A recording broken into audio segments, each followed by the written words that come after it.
I'm really excited that we're hosting the Workforce Wellbeing Network Engagement event.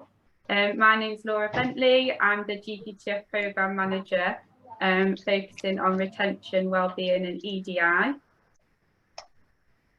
Okay, lovely. So on your screen, you've got Susie Bailey speaking first about why wellbeing is important and it should be a priority within practice, with the links for national guidance and requirements. Our guest speaker, Helen Garr, will be speaking next. However, due to short notice, she's been asked to speak at the House of Lords today to speak on behalf of general practice wellbeing.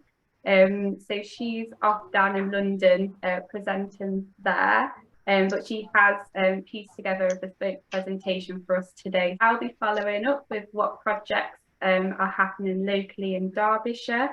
And then Carol Taylor from JUCD Wellbeing team will be presenting all of the services and support available to you and your teams. We will be having a 5-minute break.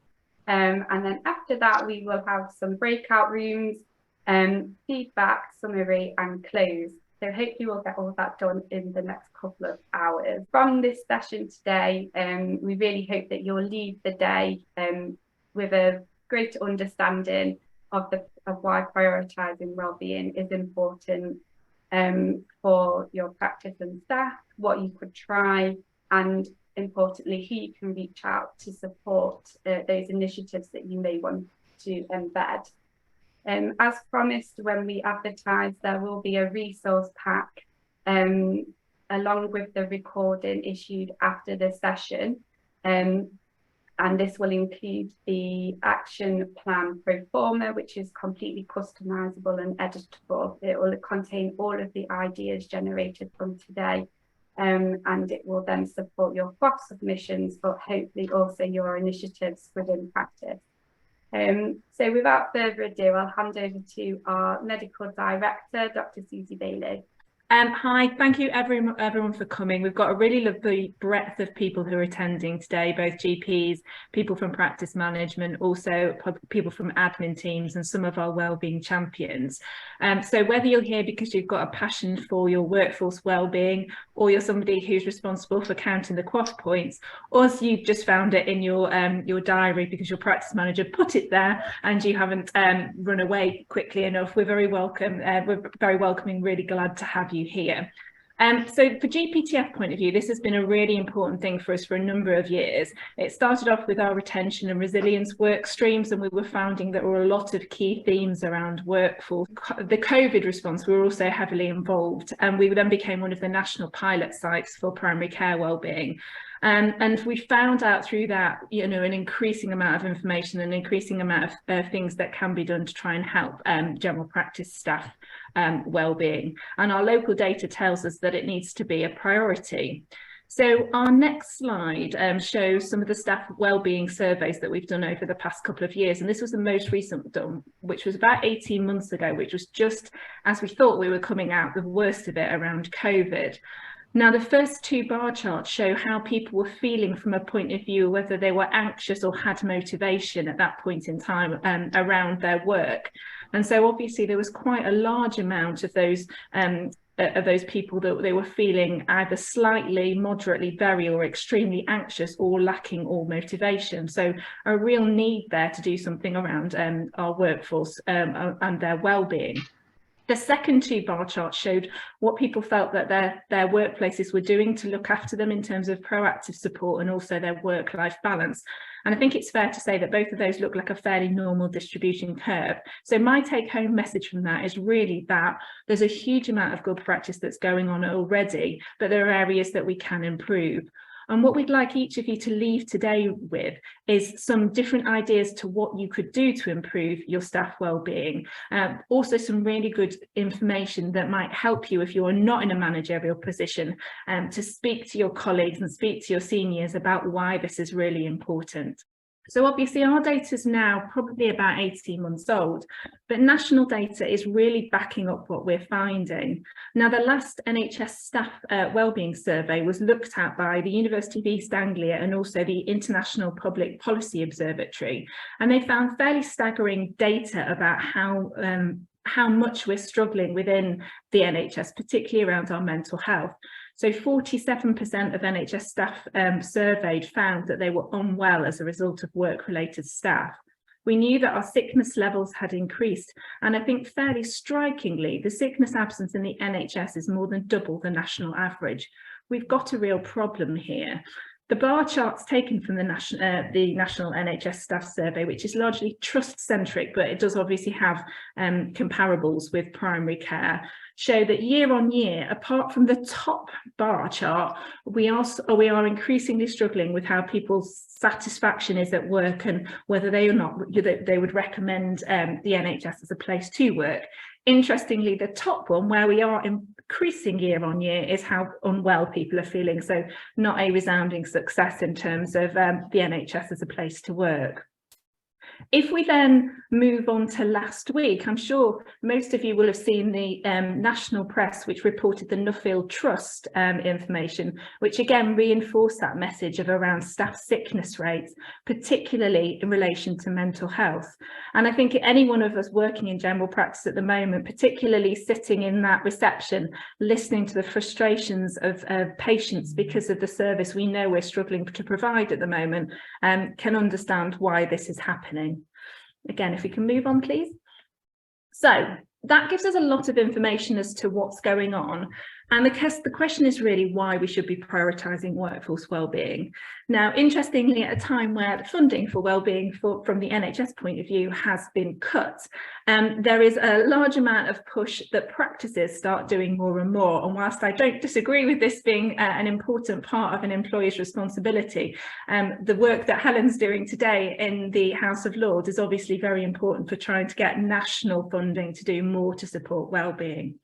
So the two organisations that are pushing this at the moment that are really important for us in general practice are firstly CQC, and what part of the well-led key line of inquiry is around around culture, around staff, and around having a person-centred approach for supporting the well-being of our staff. So it's really important that the action plans that we're producing can help you with your CQC inspection, should that be on the horizon, and I'm very sorry if it is.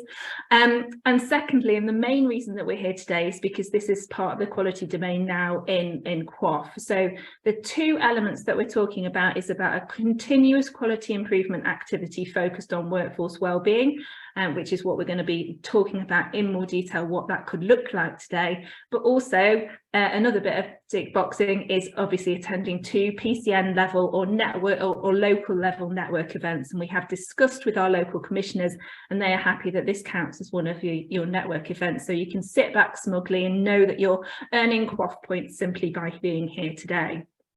However, it's not just a tick box exercise. This is wider than that, and I really hope this is a key message that people leave with today. We know that better wellbeing means healthier staff. We know that healthier staff means fewer errors, better patient care, and fundamentally from an employer point of view, it means less turnover of staff, improved retention, which has a massive organisational cost benefit and a real return of investment. So the long and short of it is, what do we need to do? What is the mechanism for making staff feel better at work? Well, I'm sure you're not going to be surprised to say I can't tell you that in a single sentence. It's not that easy. Both Laura, Helen will talk a bit more in detail about the different things that may be used, but it's a multifactorial. It's how well we feel as an individual, and that might be promoting some of the healthier lifestyle work that can be done by your staff. It's about team relationships, but it can also be about culture within practices and what can be done to try and improve that. So when we asked in our staff survey, the things that people felt would make them feel better at work or being able to take up wellbeing offers was a combination of things. One of them was around the flexibility in their working schedules, which we know is really difficult to do within small independent businesses, but there is some evidence of what can be done and some examples of how flexible working can be implemented in small organisation. A lot of it was simply around being able to know what there was out there from a wellbeing point of view. So it might be cascading the information about services that already exist. And some of it was around making sure that actually the internal communications between the senior members of the organisation and the rest of the team were really robust to help with that change in that culture and how people felt valued within their organisation.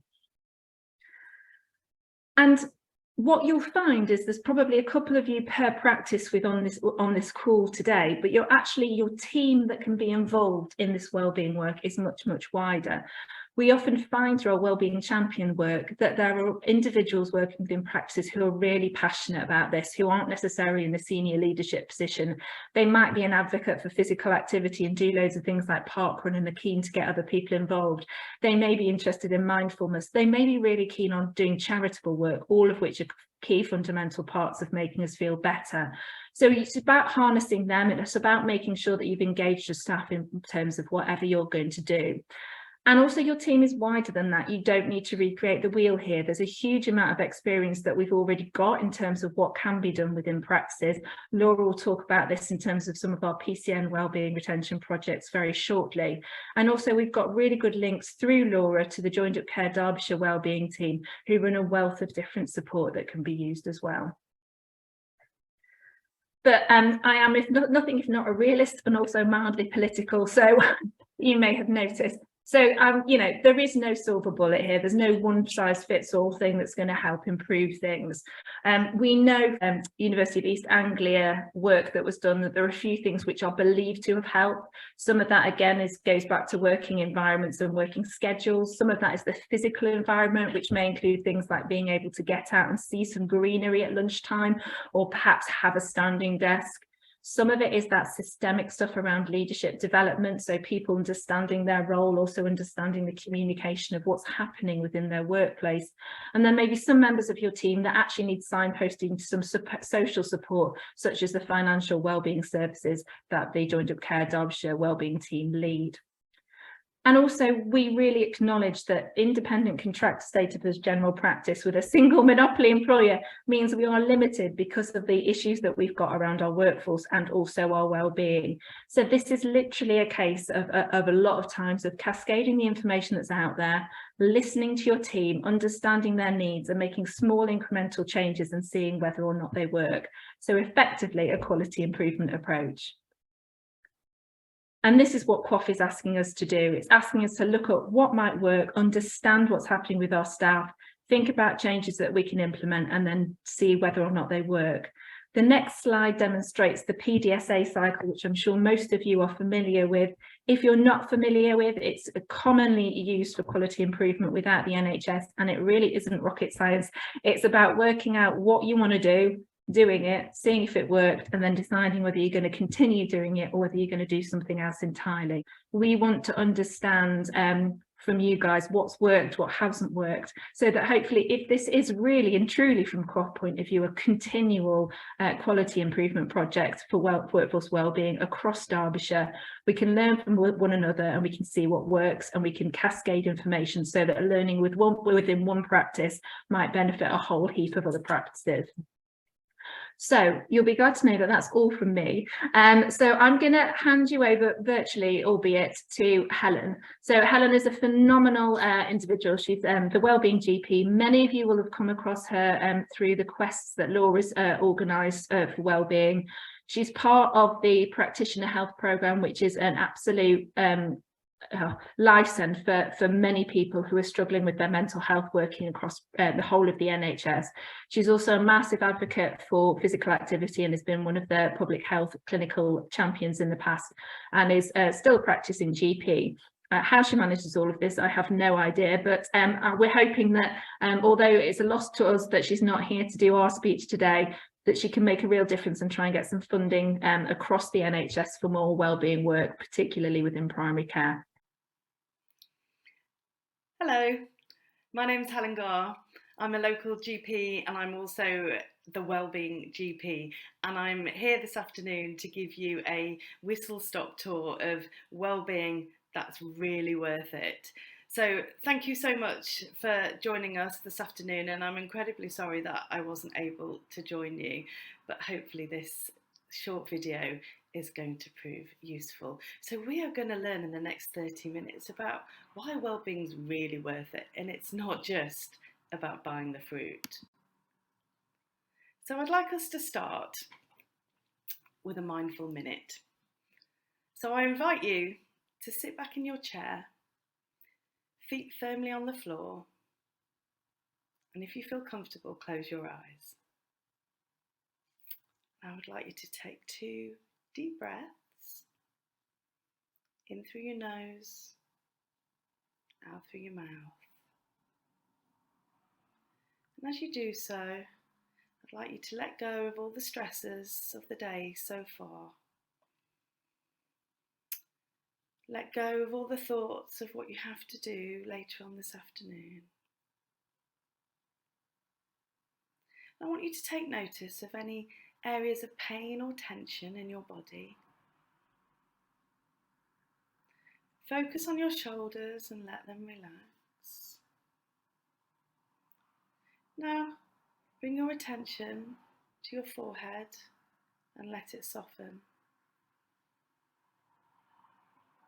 I want you to listen to the sounds around you, sounds in the room or outside that you may not have noticed before.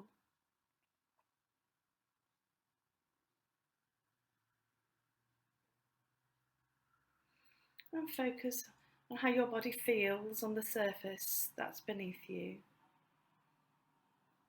How your feet feel pressing against the floor. And take notice of how you feel right now. Is it happy, sad, excited, bored, tired? And as we bring our attention to the rest of the afternoon, the time we have together, set our intention to be truly present, to take notice, to listen, to learn. And I'd like you to take one more deep breath, and when you're ready, open your eyes.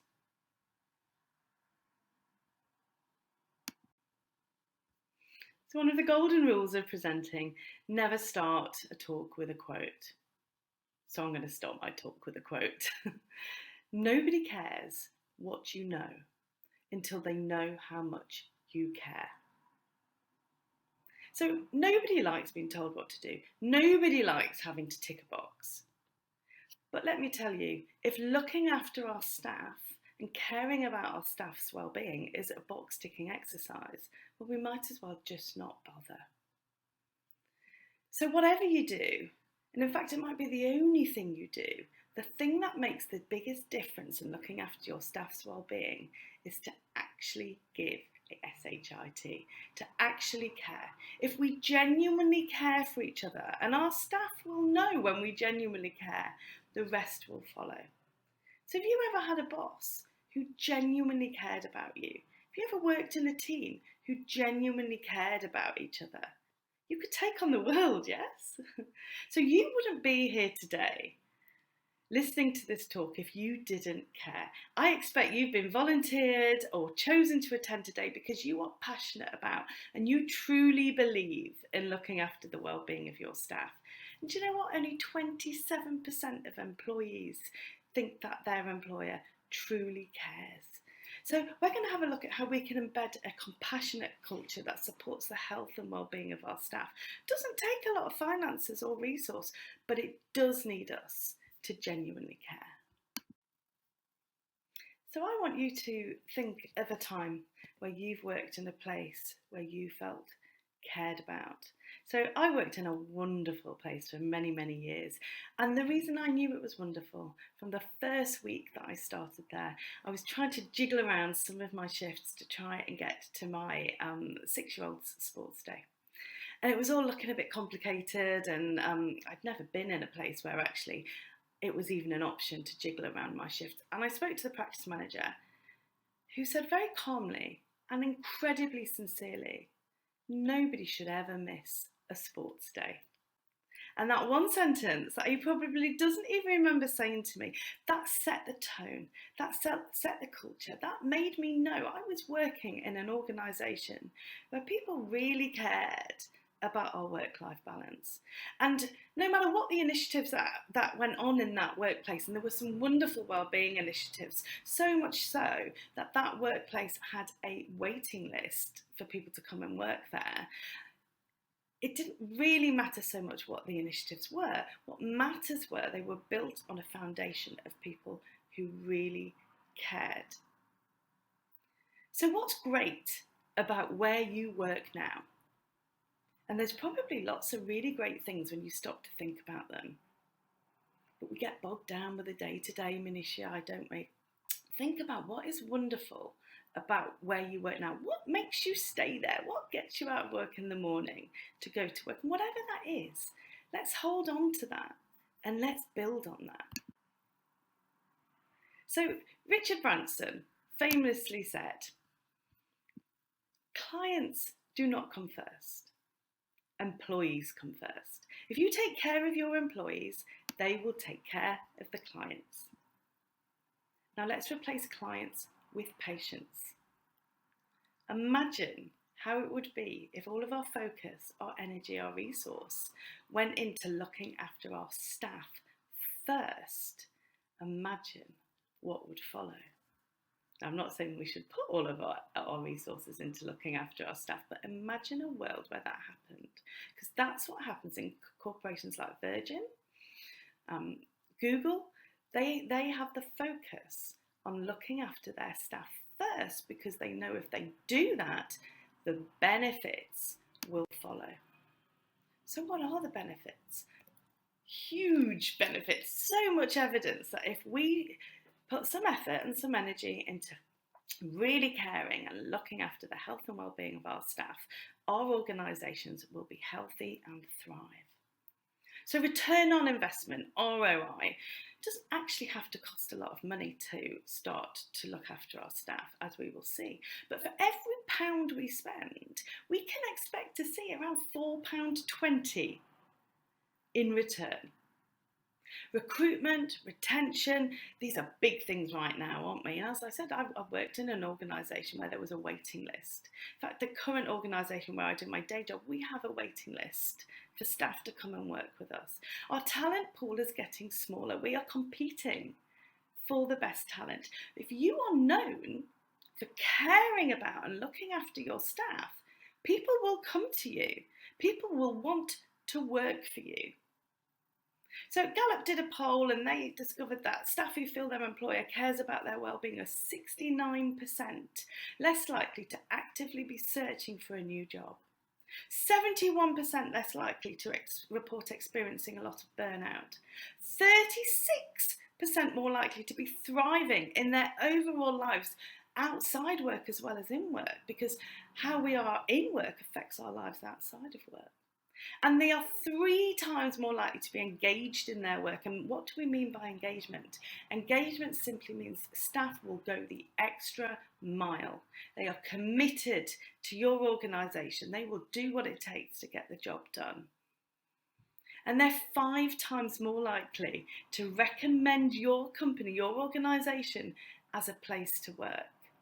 We know that staff who work in organisations where their well-being is prioritised, they're healthier. They're happier, they are less likely to be off sick. And the most important outcome of all of this is what we see as better patient care. And that's not just about looking after the clinicians, the doctors and nurses. When we look after all of our staff, better patient care results. So if you were a patient or a member of your family is going to seek care, who do you want them to be looked after? The staff member who's happy, thriving, relaxed, well cared for, rested, focused, or that staff member who's exhausted, burning out, feels unvalued, uncared for, feel that they don't belong in the organisation? So it's a no-brainer, isn't it? It's a no-brainer that healthy staff are going to do the job better. But you know what? It's not just about the fruit. So I said at the beginning, it's not just about the fruit. So when we talk about implementing wellbeing programs or quality improvement programs, people often, first thing that comes to mind is, let's get some yoga in, let's get some fruit in. Now, actually, don't discount the fruit. It's really wonderful to have fruit brought in. So looking after the basics for your staff, the ability of your staff to have access to fresh water, to healthy food, to light, to be able to exercise, to get outside, to get access to green spaces, to daylight. You can't underestimate that. But it's not just about the fruit. They definitely have their place, but it's really important we understand what causes people to feel stressed and unhappy at work in order to make the changes that are needed. So we all know that everybody is doing the work of 2 and 3 people, don't we? But if we understand some of the domains of stress and the happiness, it is much easier for us to decide where we might have control to make some changes. So the Health and Safety Executive, they have outlined 6 main domains of stress. You've probably seen these before, but we know if we don't manage these 6 areas properly, it can lead to problems. So they outline demands. So people not being able to cope with the demands of their job. Control. Being unable to have any control, any say over the way that we work can lead to problems.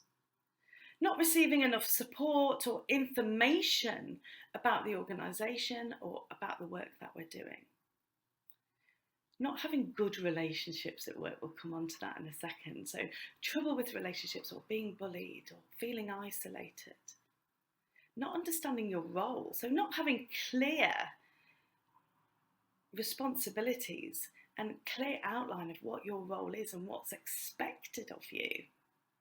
So actually, we recently did a lot of work in the organisation where I'm the medical director on, and it took a long time actually, surprisingly, to outline and to share clear roles, responsibilities and guidance and expectations of what is expected of people in the organisation. Now that's different to telling people, you must do this, but giving clear guidance and expectation is really helpful. And then not engaging people when change happens is a disaster for people feeling unhappy in their work. So the Health and Safety Executive, they have issued this absolutely fantastic, actually, talking toolkit for NHS staff. And this is mentioned in the QOF as something people might want to look at.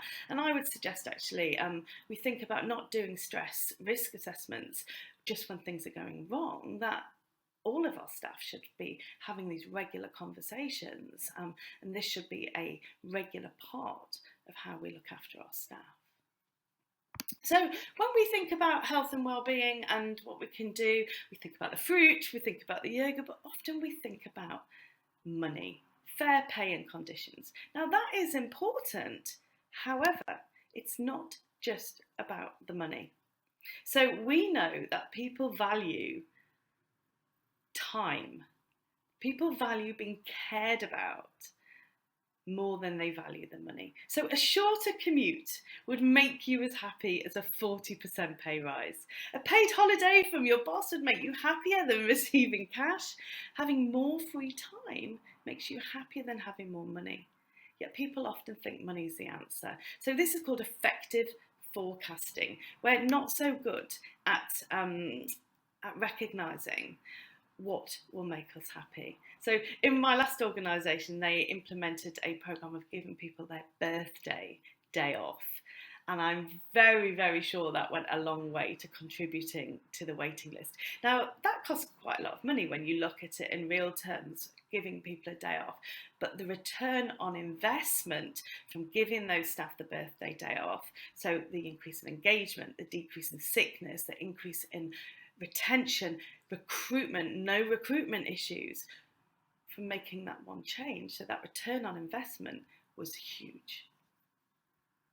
So I'm going to help you think about where you might want to focus your efforts or make some changes in your workplace to support your staff's wellbeing. And we're going to look at this framework, the 5 ways to wellbeing. Now, if you've been to any of my talks before, you know that I'm a big fan of the 5 ways to wellbeing.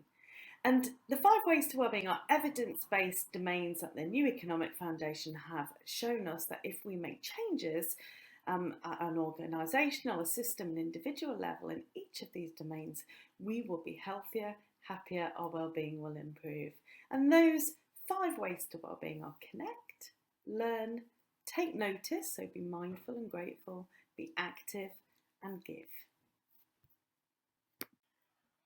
So our first way to wellbeing is connect. So do you know a sense of belonging is the top driver for wellbeing at work? So do your teams and your staff, do they know each other? Do they have opportunities to get to know each other? Is the culture inclusive and welcoming? Now, when teams and individuals working together know each other, they care about each other. So when people tip over the edge at work, it's not work that tips them over the edge. It's what we call secondary stresses, all those other things that are going on at home. So the sick grandparent, the sick dog, the kids doing the GCSEs, the child that might be sick or refusing to go to school, the financial difficulties, the moving house, all of those things that are going on that people are carrying with them every day. If we are friends with our colleagues and we genuinely care about our colleagues, we know what's going on in their worlds and we're better able to support each other. So how do we foster these team bonds and social connections and strengthen those psychological bonds between teams to foster that sense of connection and belonging? And you remember when we looked at the HSE stress domains, relationships at work was one of the key of the 6 domains. So when big corporations look at engagement, when they try to measure how engaged employees are, how committed they are to the organisation, one of the key questions they ask is, do you have a friend at work? So thinking about what opportunities do your staff have in your organisation to socialise, to get to know each other, to interact, to connect, both in and out of work. So when we think about caring for each other in this caring culture, it's really important we think about our leaders and how our leaders check in with our employees. So asking, how are you? Really important, these conversations. So Neil Greenberg, Professor Neil Greenberg, he's done a lot of work at teaching us what we can learn from lessons in the military in the NHS, and he did a study on soldiers in Afghanistan, and he found that soldiers who had a line manager who they believed cared about them, who checked in on them, who asked how they were doing, they had 1/10 of the poor mental health problems of the soldiers who felt they had a line manager who didn't care. So he calls these psychologically savvy conversations, the ability to check in with our colleagues, our teams, and find out how they are. There was a whole training program came out of this called React Conversation Training. It's knocking around often. Various organisations often commission this. It might be something you want to look into to train your staff into how to have these psychologically savvy conversations. But thinking about how we check in with each other, what opportunities do we have in the workplace to check in, to improve our organisational, individual well-being? Well, we can ask, and we'll come on to these wellbeing conversations in just a few slides. There's good evidence for having daily huddles, and the Greater Manchester Resilience Hub has produced some really good guidelines about how you might set up huddles in your organisation just to get together for a few minutes. How's everyone doing? What's the issues on the ground? Of course, we've got our one-to-ones that we should be doing with all of our staff, not just yearly at our appraisal, regular one-to-ones where we check in both formally and informally to see how things are going. Thinking about our new starters, because QOF specifically speaks about new starters. How do we welcome and how do we integrate and make our new starters feel that they belong in the organisation? So it's something I'm doing in my day job, setting up new starters networks, setting up buddy systems for new starters, and setting up mentor systems. But really on a really basic level, thinking about How do you introduce your new starters? How often have you worked somewhere and someone new's just appeared? Oh, who are you? Where have you come from? So something as simple as, their picture on a notice board, a piece in the newsletter where they introduce themselves, taking the effort and setting the intention to introduce themselves, introduce your new starters personally to people in the organisation, to all of the people who in the organisation, no matter what their role, can make people feel that they belong and that they are valued.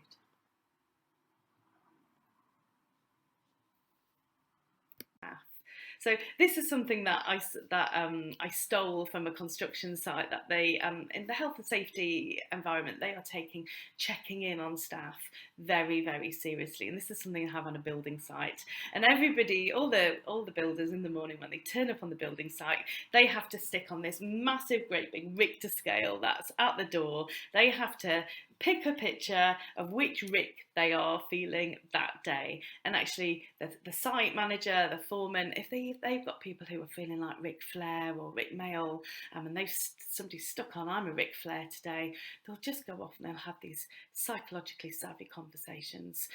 What's going on? How can I support you? How can we make you feel better and safer at work? So formalising these wellbeing conversations is something we can really do. And in fact, the NHS People Plan has set out this ambition that every member of the NHS should have a health and wellbeing conversation and develop a personalised plan. And they say this may fit within their appraisal, their job plan, or one-to-one, and should be reviewed at least annually. And in fact, NHS England have set out a programme to support people in being wellbeing champions. So there's a whole programme of learning to support your wellbeing champions that you might want to create in your organisation. So wellbeing plans. Mentioned those in the NHS People Plan. It's something I'm really keen all my staff have.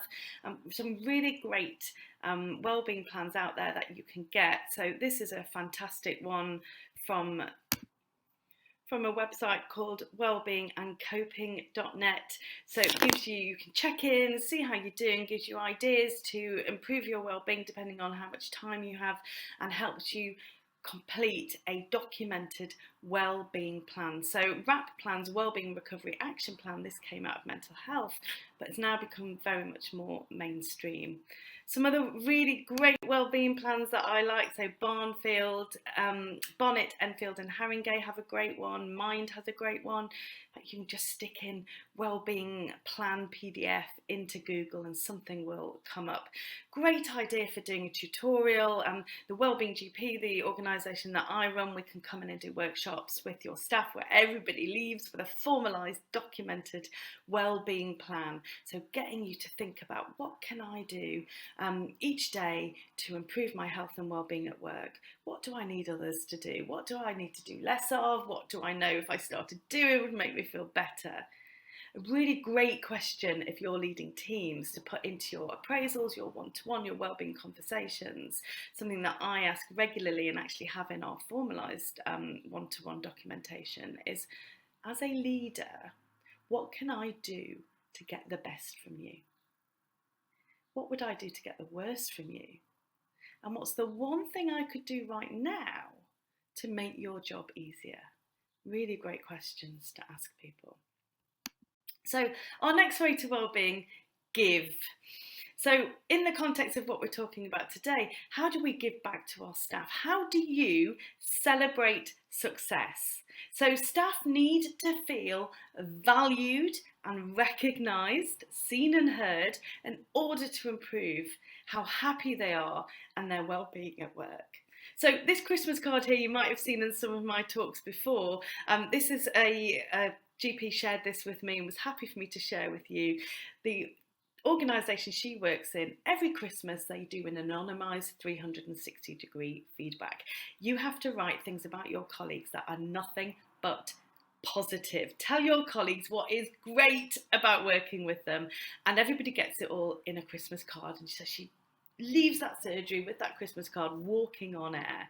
So how do you celebrate the successes of your staff? How do you tell your staff when they are doing well? So we have things like, we have a weekly shout out where people feed in and we share it in our national newsletter.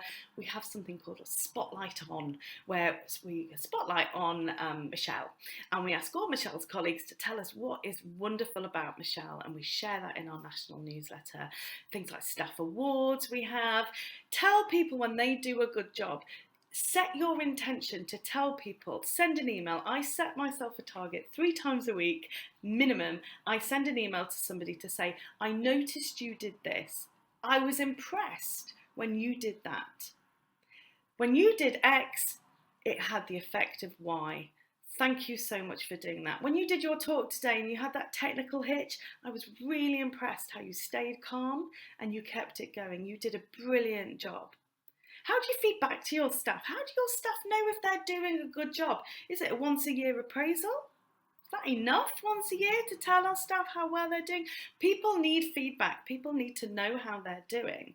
So think about how you can integrate giving back to your staff, telling them how they are doing, letting them know when they're doing a good job. Also, feedback when things aren't going quite so well as well is really, really important. Also on the domain of giving, thinking about how we give back to others. So we give all day in our work, don't we? But there is evidence that if we give outside of work, so for example, if you have a nominated charity in your organisation, and even better, some organisations, they give their staff paid time off to work for that charity. We foster that sense of belonging and togetherness and team cohesion, and we feel great because we're doing something for somebody else. So you might want to think about nominating a charity. Next way to wellbeing, taking notice. So we started our meeting today with a mindful minute. In fact, it wasn't even 60 seconds, it was about 35 seconds that we did. So lots of big organisations like Nike, Google, they start their meetings with a mindful minute. And the reason they do that is they know that when they ground everyone, bring everyone together, bring everyone's focus to and attention to the meeting in hand, they are much more efficient. People aren't thinking about what they've got to do later. They're not bringing work with them into the meetings. They are fully focused and present as a result of that 1 minute at the beginning of the meeting. I try and encourage all of my team to have a 1 minute mindfulness fixed to their toolbar favourites, and encourage them to do a 1 minute mindfulness throughout the day as housekeeping when they might be feeling a bit stressed or a bit overwhelmed, or we've had a really busy meeting or afternoon or a difficult patient. So you could get your staff to all pin a 1 minute mindfulness to their toolbar. And then taking notice is all about listening to our staff. So it's not all about the fruit. As I keep saying, do you know what? Sometimes it's about the other stuff. So finding out what bugs our staff, although it might seem like a really small effort, resolving even minor annoyances can have a massive effect on morale and well-being. So when you ask staff what is going on, what they need, what can you do to make their job easier, you might be surprised. And when you make people's jobs easier, they feel cared for and listened to, and it goes a really long way to creating a compassionate culture. Now, my brother, he used to work at a really high level in a big car company, and they used to do this thing where they would get different people. I can't remember the term that they called it, but they used to get different people from each team, and not the managers, but people from the shop floor, people from the admin team, people from accounts.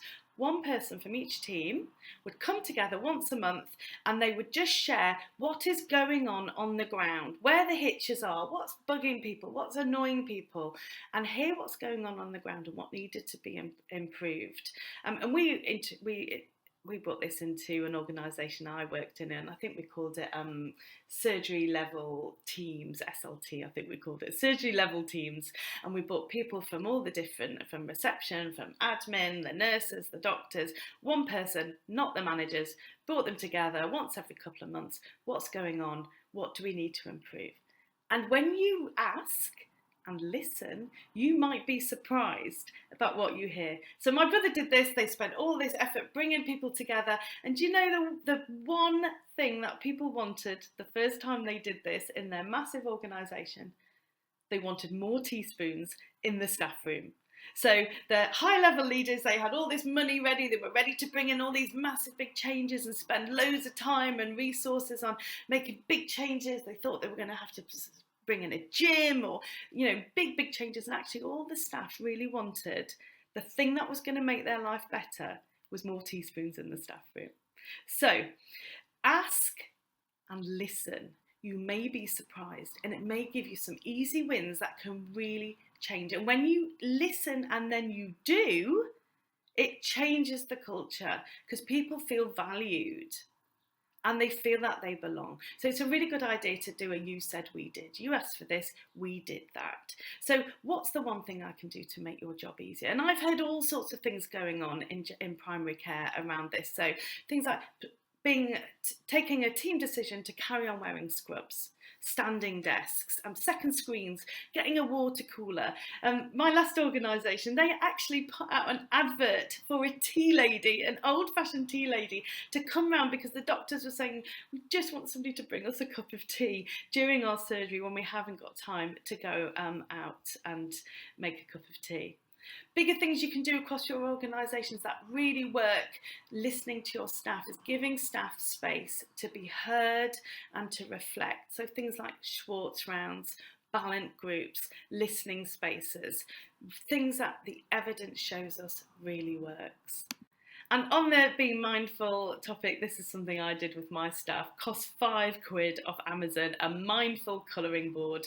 We stuck it up in the office, and every time somebody walks past, they pick up a pen and they colour in the mindful colouring. Actually, that's nearly finished now, so it's really wonderful. And the cleaners particularly love this. Every night the cleaners come and do something.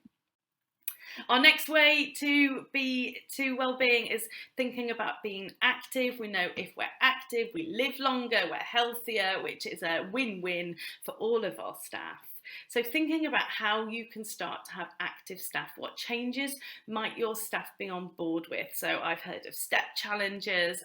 You can be an active practice registered with the RCGP. You can be a parkrun practice. So my last organisation, they did a parkrun takeover, and they all went on a Saturday morning and volunteered for parkrun. So they were giving back to the community. Some staff then started getting interested in parkrun, doing it themselves. I've heard of GP surgeries doing something called stomp around the block. So they've measured out where they can go from the front door of the surgery. That takes 3 minutes, fast as they can, measured out a route, and they put a message out: stomp around the block, who's in? Meet at the front door in 1 minute, and everyone knows they're going to be back at their desks in 3 minutes time, and they stomp around the block. This is my standing desk that I have. Everyone always asks about it. This cost me £60 off Amazon, but certainly I know of organisations who are getting standing desks in for their staff. Tons of evidence that breaking up our sitting time improves our well-being, our focus and our concentration. I've heard of one organisation, one GP surgery, that at lunchtime blasts out 2 minutes of music through the speakers across all the rooms, and everyone just gets up and has a boogie. Some people stay in their room with their doors closed, and everybody in the organisation just boogies along if they want to, and it just lifts everybody. So exercise your body, improves our mind. And then our last way to well-being is learn. So how can we learn to be better at looking after our staff? Well, I mentioned the React conversation training. It's probably worth looking into that if that's something you're interested in. Compassionate leadership. The QOF speaks about training our staff in compassionate leadership. Tons of resources out there. The Leadership Academy's got some great free training on that. The King's Fund, the Michael West, has got some wonderful resources. And then think about whether you might might want to embed wellbeing champions into the workplace. You don't need to do all of this work yourself. There will be people like you who are passionate about this. I mentioned there's some great e-learning about being a wellbeing champion, and NHS England on the Our People website's got some great learning resources for embedding wellbeing champions into your organisation. We did this a few years ago and we were ahead of our time, and we called our wellbeing champions the Positivity Posse. So we identified the people who were passionate and we let them run, and the stuff they did was awesome. So they did things like every morning you'd come in, there was a whiteboard with a motivational quote, we had book swaps, we had recipes, we had theme days, we had a social committee. I've been in an organisation where just a beautiful box in the toilet full of sanitary products. Simple thing that just makes you feel cared about and valued. So think about what you could do in your organisation. And then finally, it's just really important your staff know where they can get support if they're struggling. I've put a couple of things up here. NHS Practitioner Health, have a look on our website. Great offer, free self-referral, national confidential mental health and treatment service for NHS staff. All the eligibility is on the website. Most of you will have access to an employee assistance programme. Your staff might not know about it, so it's really worth finding out if you have that in place through your networks and telling your staff. And the primary care coaching offer through NHS Looking After You Too. Awesome offer. I've used it 3 times. RCN offers free counselling. There's tons of support out there. And finally, my mantra as a leader of a large organisation and as a wellbeing expert is nobody should ever miss a sports day or something that is important to them. I've actually put this in the people plan that I'm writing for the organisation that I lead in my day job. What we do outside of work is more important than what we do in work. And it's incredibly important that we work in a culture where we support each other as much as possible to be able to do the things that allow us to thrive, both in work and out. So my takeaway from all of this, and hopefully your ideas are flowing about what you might start to do for your wellbeing improvements project and how you might start to make changes to make your staff feel cared about, valued and belong. So my takeaway is, it doesn't matter so much what you do. It matters that you care enough to do something. And finally, ask, listen to what's important to people, because you might be surprised. Don't forget the teaspoons. Thank you so much. I hope you have a wonderful session this afternoon. I hope to see you again in person soon. My email's on here if anybody wants to get in touch, if anybody wants any input or support from the Wellbeing GP. And thank you for listening. Carol is part of the Joined Up Care Derbyshire Wellbeing team that works very closely with Laura, and so she'll just tell you a little bit about some of the Joined Up Care Derbyshire offers, what's going on at the moment, and Laura will chat about PCNs. So yeah, my name's Carol Taylor. I'm peer psychological support lead for Joined Up Care Derbyshire and work closely with Laura. So what I want to do today is go through a few slides. I've got 9 and 10 minutes, so roughly about a minute, just over per slide, to talk you through what's already available, the reasons why, and to just make sure you're aware and understand what's already there and available for you for free. So as we've already heard from the slides previously, there are plenty of reasons as to why we need to support people.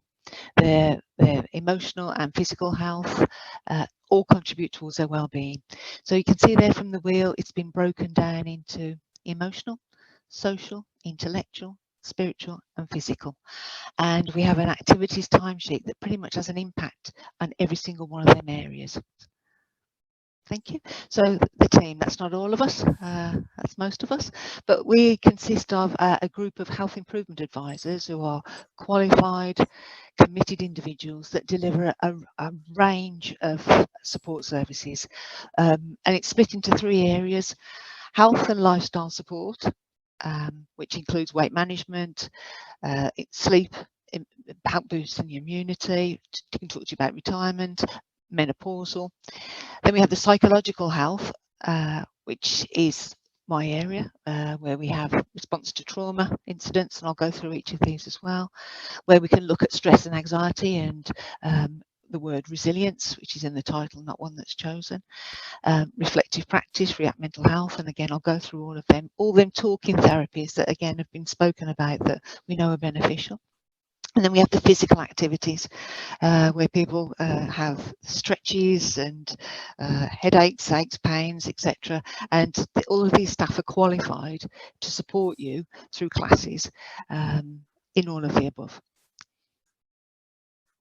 Thank you. So that's just a snapshot of what the activities timetable looks like. We're now going to call it the wellbeing timetable, I think, because activities, for everybody, sprung to mind that you're either zumbering or jumping around or playing table tennis.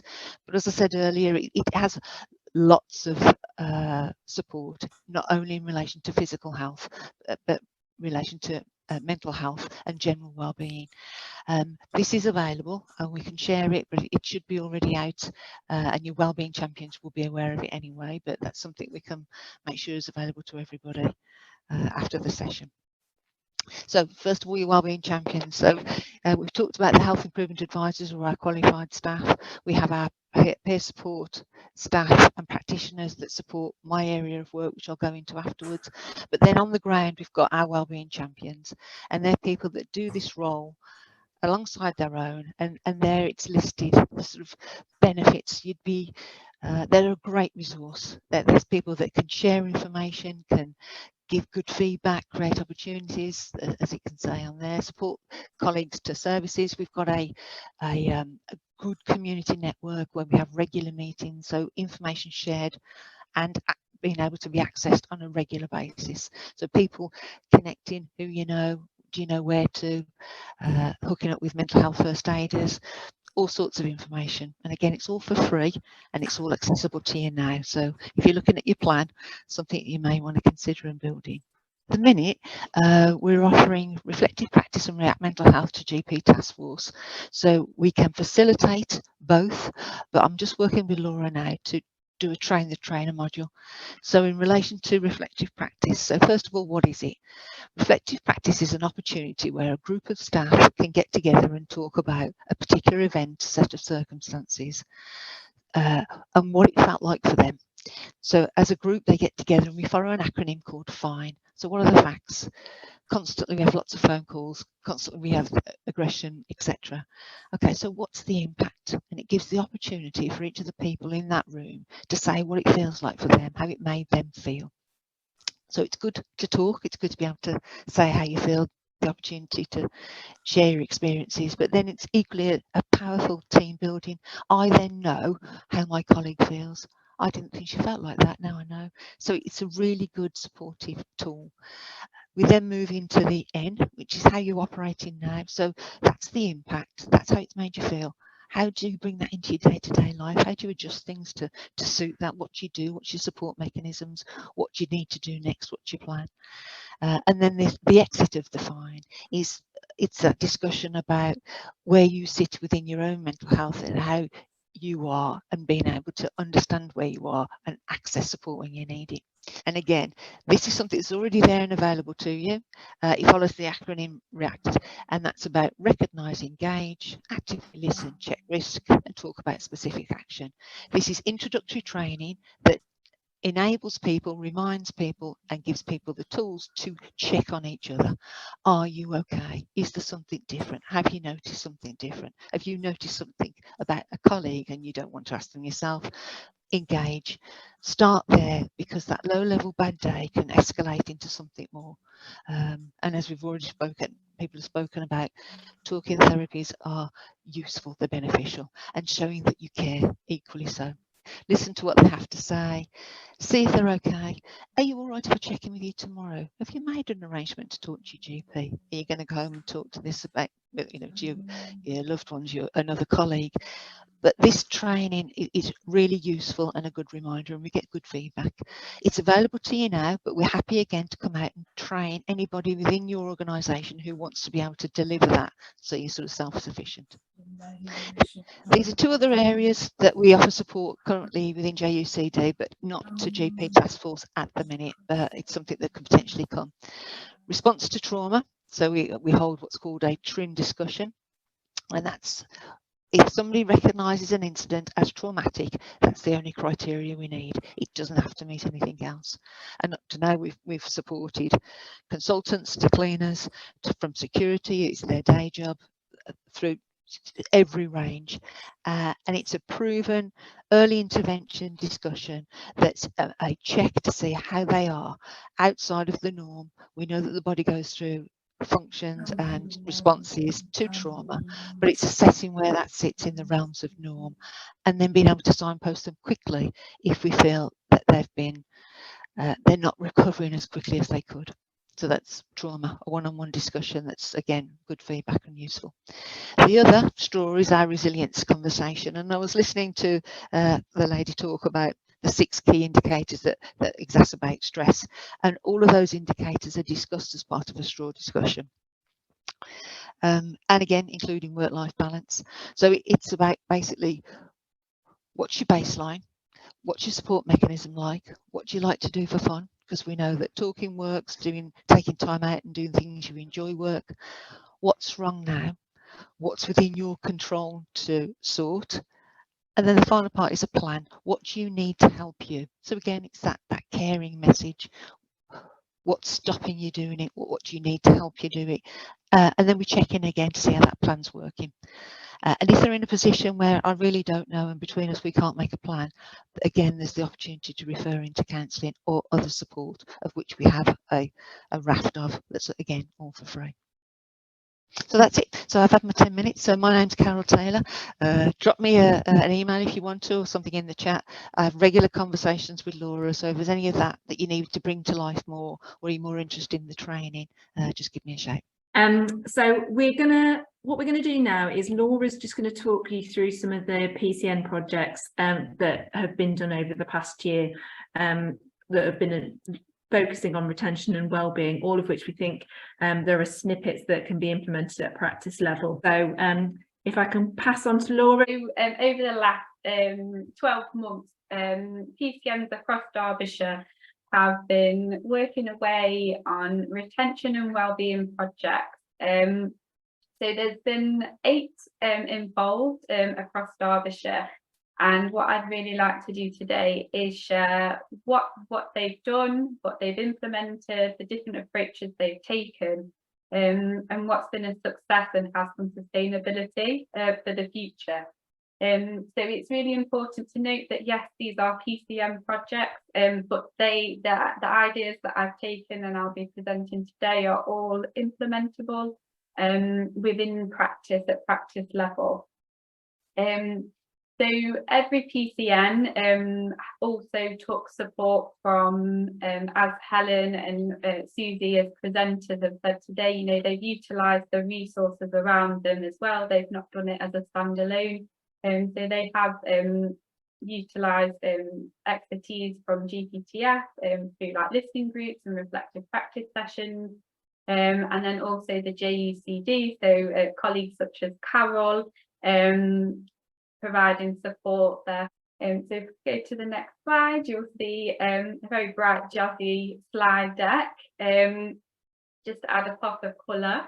So I guess initially, like, where do you start when you're looking at making a change? And you know, a lot of people tend to jump to staff surveys or speaking to colleagues, or I guess with patients if that's the focus, to find out where are the needs for improvement.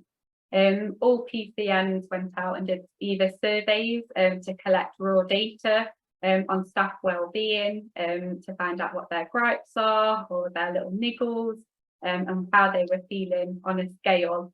And within the action plan that we'll be providing after the session, there'll be a question set for you to utilise if you would like to do a survey. But kind of keeping with Helen's theme about the teaspoons, one of the PCNs, when they went out and spoke with their staff, they actually found out that the staff didn't like UHT milk. They absolutely hated it. And so overnight, the practice manager said, no, it's fresh milk from now on. And it completely gave a morale boost to all the team. Everyone was so happy just to have fresh milk for their cups of tea and coffee. So she is right when she says ask, and sometimes it is a very simple solution. It doesn't solve everything, but it's a quick win in regards to boosting everyone's spirit. Another area that the PCN project identified was line management training. So have your teams got the skill set to look after and support the colleagues under their remit. So a lot of them, they develop their staff through training and development, of course, through sending them on courses such as mental health first aid. It's a recognised qualification, a 2-day course. And quite often DCC, they have free courses that people can apply. So I'd watch out on their website or sign up to their emails if you're thinking about doing one and sending someone on a registered qualification. Or in-house, we've obviously, as Carol mentioned, there's the reflective practice and React mental health training, which is of course free of charge to yourselves. Another area that they wanted to develop was to support line managers with conversations, was to actually add into one-to-one templates and appraisal templates, having a prompt, so a question prompt so that manager or supervisor has to ask, how are you, to their colleague, and it then just opens up that conversation and that door. But then with that training there to support them, they're then able to tackle those conversations as and when needed, if they need to signpost, etc.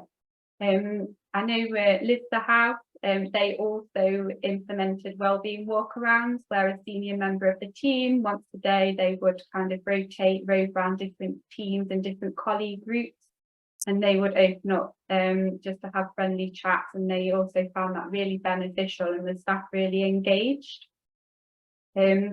Probably moving across the slide to the social prescribing team. So this is a PCN I guess driven area. However, it might be something to consider. Greater Derby, as part of their project, set up a pastoral support service for all staff across the PCN to access using the skills and talent of the social prescribing team. It's been running for about 6-7 months now, and it's been a huge success. Staff have stated that, you know, they found it really comforting to know that there's a service that they can approach.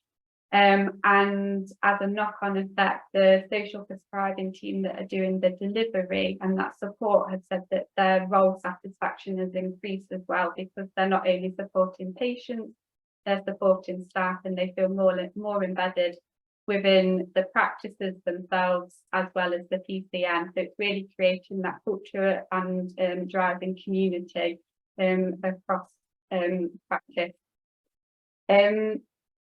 Linking in with utilising the talents of your teams, Lunch and Learn, Lister and Belper PCN, they've both introduced topical drop-in learning sessions hosted by their staff. You probably have a mountain of expertise on health and well-being within general practice that you could utilise and link in on. And they've run sessions such as menopause drop-in, stress, mental health, any topics that perhaps might come out of those really important, crucial conversations at the beginning. You can then start thinking, who in my team could support? But they've been really successful, and staff really enjoy not only going to find out about a specific area, but they like the connectivity. So jumping up to Wellbeing Champions, as they've been mentioned so many times on this call, but it's every PCN that did a wellbeing themed retention project, they all implemented a wellbeing champion at each practice, and their roles, they kind of took them as their own, to promote monthly themes, support wellbeing conversations. They've done charity events, initiatives, fundraisers. They update staff notice boards, and they also speak at staff meetings and catch-ups, just to keep the awareness and engagement ongoing about the wellbeing support available to them. One PCN in the north, I know this wellbeing champion's on the call today. She actually does a 7-minute staff refresh at lunchtimes. I believe it's weekly, and essentially it's all led on an app, and everyone goes outside, stretches, moves around, and then it's back to their desk after 7 minutes, and I believe it's very popular. So hopefully that's given some food for thought and ideas of how wellbeing champions can be a huge support within your practice. And then finally, just one last point that I'd like to make are quest takeovers. JUCD, so Carol and her team are available to be booked and come to your practice to deliver taster sessions of support and really engage your staff members about the wellbeing agenda.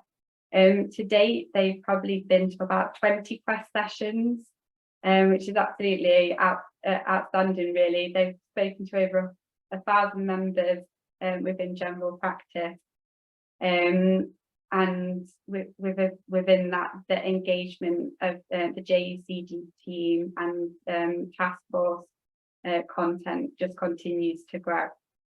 So that's kind of a whistle-stop tour of what's been happening at PCN level. So you'll see on the screen, these are the questions that we would like you to discuss.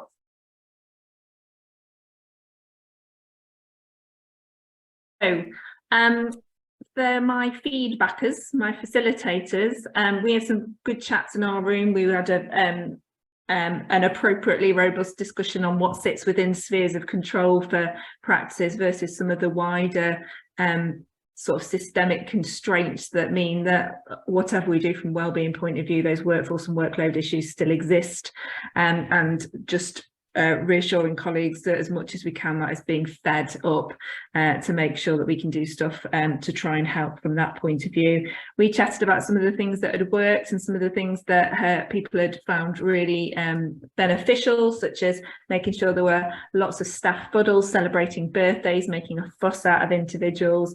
And I understand that there are also things happening across PCNs, like an inter-PCN rounders competition, which sounds fabulous. We're trying to work out what the finals would look like and where that would be hosted if we can do then PCNs across the whole of Derbyshire. I'm just looking at my screen. So do any of our facilitators want to come in and chat through some of the findings from their group? So our first bit of chat was mainly about the kind of where the concerns are coming from. And actually we kind of hit it from a way of what's causing the problems, and very much it's workload, the sensation of no control over our workload, resources coming to it, actually a lot about the patient abuse and media kind of dragging us down. But really the outcome of that was, we were saying really everyone there enjoys the job and is really good at it. So it comes back to what we can do to, which is the whole point of wellbeing, how we're going to drag them up and get them kind of, how we give those messages out. What would good look for? We had a really good chat about this, and I may have not timed it very well because we talked a lot about and learnt loads of really good stuff. We want the team to be aware that they can come and talk to people, and that was a big one. So, you know, we clearly, communication is really important, and we all are good at it because we've just shown that by all talking to each other for 20 minutes. But it's making sure that staff know it's okay to talk, but actually recognising that there's got to be time to be able to have a good communication, kind of good comms. A large bit of that was about coffee breaks actually, and how we coordinate those, and we talked about how different practices work it nicely, because you've got to have time to have good comms. You know, I was really busy yesterday, my door was open, but I'm not sure I would have communicated in the best way if someone, you know, I'm not sure I would have recognised the problems in the same way. And a really nice idea in some practices doing Star of the Month, whereby everyone gets a slip of paper and gets to put on who they would make the Star of the Month and why. And what's really nice there, they give out all the bits of paper at a meeting and celebrate the success of each and every vote, as well as getting a prize for the winner. But the idea as well that you could have kind of a highlight and a spotlight on a certain person or group of people. Birthdays off seems a great idea. I'm going to be Googling that one and having a look around that for my practice. Makes people, essentially the personality, the personal touch of it is what was overwhelmingly well received. So that personal touch within everything. In terms of what support we need, thank you, Andrea. Training, so I've not heard of the e-learning, so hands up, I'm going to go away and do that. Time, because none of this is going to be easy if we don't identify it and support that time for it. But actually the very best thing was sharing ideas today, probably, given everything, you know, 20 minutes there. I've had the conversations beforehand, so the presentations were brilliant, but that 20 minutes of learning what practically is happening in other people's places was really, really good. I'm really sorry, but I'm going to wing it on the last question because we ran out of time. That's all right, Ruth, don't worry about it. I won't make you do them all. Rachel, have you got anything particular to add or say? So we were just sharing things that have worked. So setting up a Teams channel for health and wellbeing for staff. Some problems with engagement because not all of us find Teams very easy. So also having a notice board as well for those less tech savvy staff. We were talking about the practicalities of the huddles and the workouts and how when you can't shut reception, you can't not answer the phones when we all start work at different times for wellbeing reasons, for family reasons and things maybe.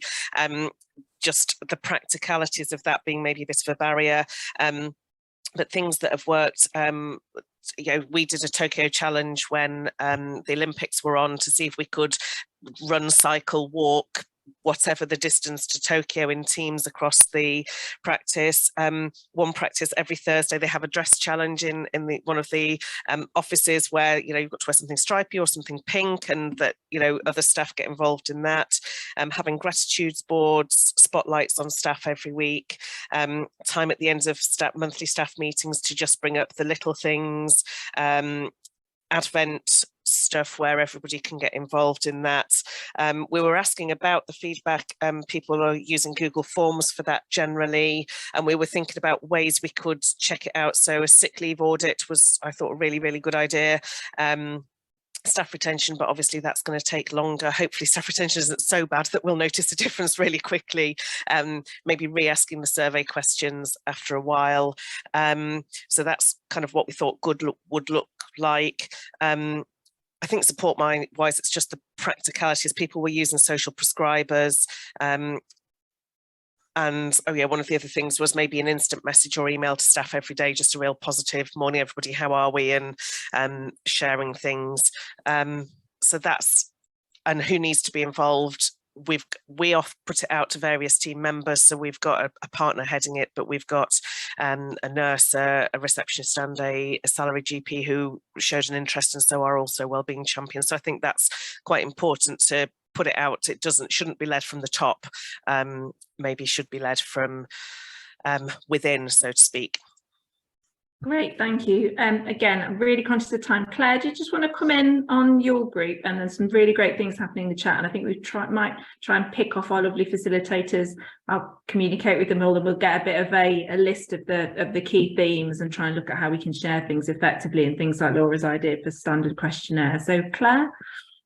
Yeah, we talked about a range of things, right the way from surveys completed to having the health improvement team go out and actually a chance and an opportunity for the staff to physically sort of see and have tasters of some of those activities. So it really promoted engagement amongst the staff rather than just a sort of activity timetable being cold. People managed to experience those taster sessions, which went down really well. We talked about sharing responsibility of wellbeing. It can feel a lot for wellbeing champions to own all of that responsibility, and actually it's trying to engage the staff and to share some of that out as to arranging various different sort of events and activities amongst the team. There was certainly interest in Anne at Darley-Dale. They're doing a staff sports day in their Quest, I think tomorrow or this week certainly. and definitely discussions around ethos and how we embed wellbeing throughout the whole culture of the practice so that it continues to be sustainable. So yeah, lots of other things, but I can feedback separately when you collate the facilitated feedback. But thank you for everybody in being engaged. Great, thank you. Laura, do you just want to follow up with the next steps? I guess thank you all for coming and sharing all your lived experiences, knowledge. Please, as always, we ask for your feedback. So scan the QR code, or I believe Amy will drop the link in the chat. Let us know how we did, what we could improve on. But probably towards the end of next week, we will have the recording all edited. We will have a full resource pack that will be emailed to you, and within there will be the action plan, all the links, signposting, everything will be in there for you to utilise and use your toolkit to support with your cross submissions and also your quality improvement of staff health and wellbeing in practice. But if you've got any questions or queries, just please do reach out to myself or the JCD Wellbeing team. We are here to support your plans and hopefully support activities that you'd like to put in place as well. So yeah, thank you so much for today.